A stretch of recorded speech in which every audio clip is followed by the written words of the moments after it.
Now, I explained in previous videos that I like the idea, and I don't just like the idea, but I believe in the idea that that personality is structured around a fundamental fantasy located at the very center of the unconscious, and that around these fantasies are organized, of course, a whole grid work of subsidiary fantasies. And these subsidiary fantasies are always interacting with each other and with the fundamental fantasy.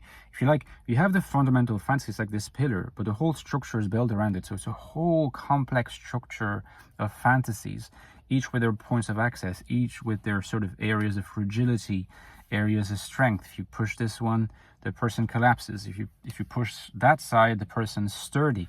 You know, it's all a very, very both delicate and at the same time robust sort of network, meshwork, and grid work of fantasy material, narrative material. In the case of the NI dominant, I spoke the fantasy of repair. In the case of the TI dominant, I spoke of the fantasy of cleansing.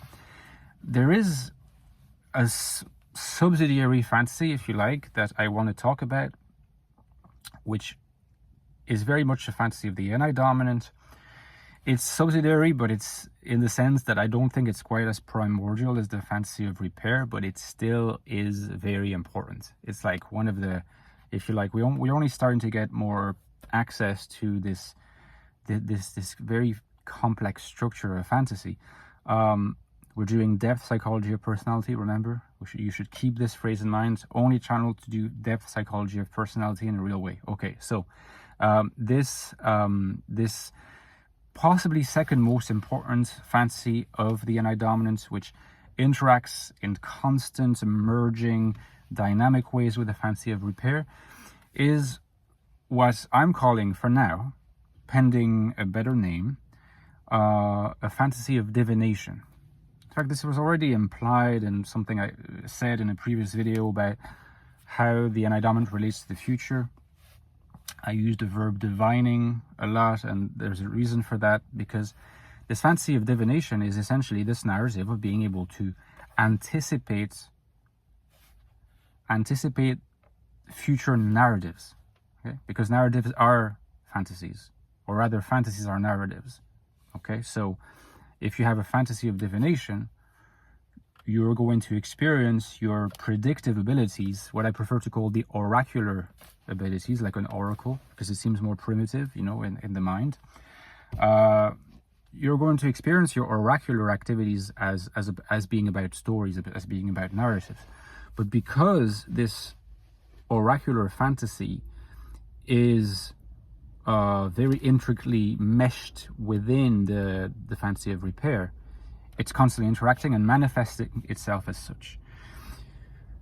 This is not to say that NI dominants don't have a particular ability to predict the thematic narratives of the future. I think they do, in terms of thematic narratives, not in terms of actual events and facts.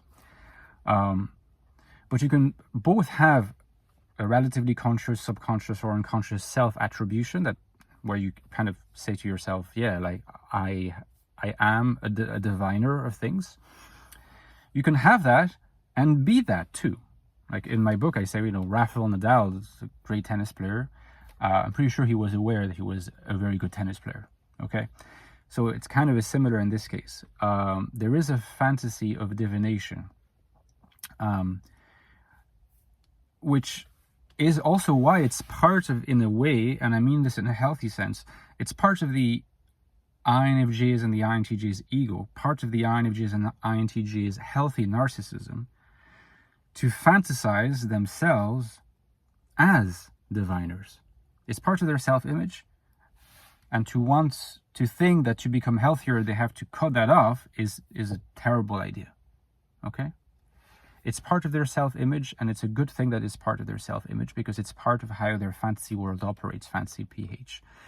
In the case of the fantasy of repair and how it interacts with it, of course, and this is something that you see all the time in the healers among INFJs and INTJs, is that this drive to repair is articulated around a particular gift of sight.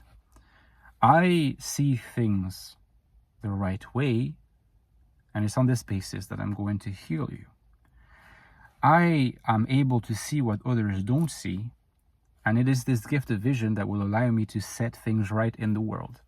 Fantasy of repair merging dynamically with the fantasy of divination. The fantasy of divination, where does it come from? Because I already said that fantasy is not just something that happens. It's not like we just empirically observe that it's there and then there it is. We want to be able to at least conjecture about where it comes from. We've talked about the fantasy of repair, its origins in really early childhood.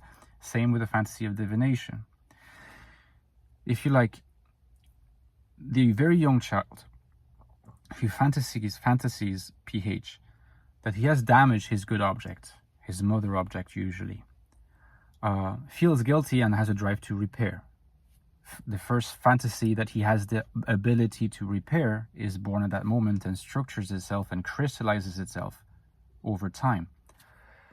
But with that comes a fantasy of being later, if that situation were to arise again, or the possibility of that situation arising again in relation to the mother, the good object, the good breast, it's a terrifying notion. It's like, okay, maybe I can fantasize that I'm repairing the good object there, but what if it happens again? Let's prevent it from happening again. And here, in the very, if you like, hallucinatorily creative child, very young child is able to hallucinate, not in the sense of being psychotic, but in the sense of having this rich internal world that allows them to deal with very high levels of anxiety through projecting scenarios in their mind, fantasizing with PH. They can fantasize that they can anticipate the signs that this will happen again and intervene in fantasy before it happens again, so that they don't have to sort of trigger the whole mechanism of repair. They anticipate it. They divine, they are able to read the signs that mother might be hurt, read the signs that mother might be damaged.